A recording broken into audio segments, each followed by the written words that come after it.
Hey Tom, look what I got. It's the Titan X, $1,000 GPU, 12 gigs of VRAM. Oh, is that what that is? Yeah. I found one of those under my chair about an hour ago. I thought it looked familiar. Oh, you got one too, huh? Oh yeah. Well, I was feeling special, but I'm still really excited about this card anyway. Although it makes the regular Titans that we have in our LPC, all 4 of them, feel kind of obsolete now. But yeah, I don't know, this is Nvidia's new top-of-the-line card. What do you think of it? Well, I've been doing some benchmarks on this card for a few days now, and I have to say it's the fastest single GPU card that I've ever tested by a wide margin. Which kind of makes sense, right? You always have a new, yeah.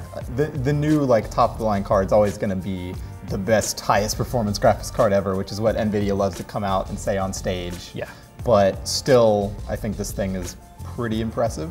Yeah, I mean it has like 12 gigabytes of VRAM. For reference, the GTX 980, their second fastest card, has only 4 gigabytes, so it's a little less than fresh. And also this one has 2048 shader processors. This one's like 3,000, right? Yeah, 3072 to be exact. That's a lot. So it does a lot of thinking much faster. And so the VRAM thing is interesting because that's the really kind of attention-grabbing spec, right? You see that and you're like, wow, that's a ton. But I'm not sure how much we need 12 gigs right now. That's a lot. Yeah, the previous Titan was a big deal because it bumped up, the other comparable Nvidia cards were around 2 gigabytes, and then the original Titan was like 6 gigabytes, and people were like, oh my God, we're gonna use all that so VRAM. much, we'll never use it all, right? And then there were rumors that this one was gonna be 12 gigabytes, and people were like, that's not gonna happen. That's ridiculous. Who is ever gonna use that? You know, I'm actually still asking that question. But I think if you're running multiple 4K monitors and like gaming across all 3 at the same time, then maybe you'll be using 12 gigs of RAM. So in your testing, you did some benchmarking. What did you see performance at 4K on a single one of these guys? Well, Nvidia was pitching it to us as a card that you could play 4K gaming at with just this one card, rather than needing multiple GPUs. And like right now, even for older Titans, not really up to doing 4K. Yeah. At least not like, for us, like our kind of standard for that is like 4K, gotta be able to do Ultra, gotta be able to do 60 FPS consistently, and that's really hard. Well, what happened is that the original Titan is about 2 years old. So in the time since then, they've managed to improve the CUDA core performance. They say that these CUDA cores are about 40% faster on this Maxwell generation than the older Kepler generation. And there are more of them. Right, and there's more of them.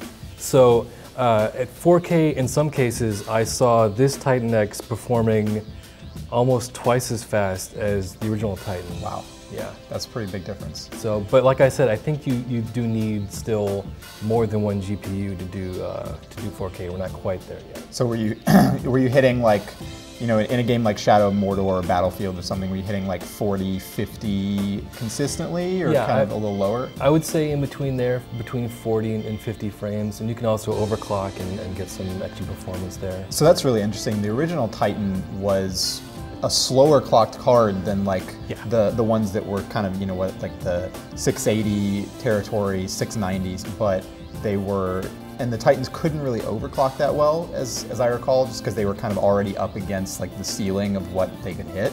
This thing on Maxwell overclocks just as well as the 980, right? That's what I've been hearing. It's overclocking is still something that I'm testing on the Titan X, but Nvidia claims that this one is a lot more overclockable than the previous Titans. So if you're willing to really push it and overclock it, mess around, try to get something stable, you might actually be able to hit 4K 60 in some pretty demanding games, which is exciting. Yeah. Still costs you $1,000 to be able to do that. Yeah. But I think that's the more interesting part of the story to me than the 12 gigs of VRAM, because I don't think any game for at least the next year is going to be able to use that much VRAM. I sure hope not. Maybe Star Citizen or something, like something crazy like that. But that number is, just like to put that much VRAM in perspective, we've got some older cards out here. This is like a 6800 Ultra, I think. This has like 256 megabytes something like of that. RAM, so there's like 50 of these crammed into there. Yeah. This one back here, this Doom card, it's got Doom 3 on it. This one's only 128 megs. So basically 100 of these cards in the Titan X. And then these older cards, the number of transistors is like in the 5 to 10 million range, whereas this one has 8 billion. 8 billion. And then the 980 over here, for reference, has 5.2 billion transistors in it. So unless you could do 100-way SLI, probably not going to hit that Titan X level of performance anytime soon.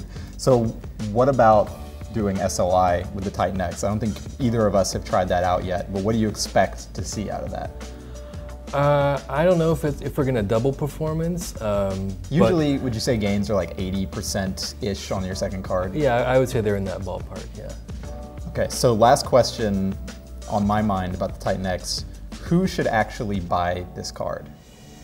Well, I mean, if you want top-end performance, the Titan X is there by a pretty wide margin over the 980, which is arguably the second fastest card in the market. So if you absolutely need all of that extra performance, then this is pretty much the only way to go right now. What do you think about that versus AMD's like the 295 X2, which is two 290s jammed into one card? Well, I haven't benchmarked the 295 X2 recently, but from the benchmarks I've seen comparing it to this card, they're roughly equal, but the problem with the 295 X2 is that you're also dealing with Crossfire now, which is AMD's version of SLI.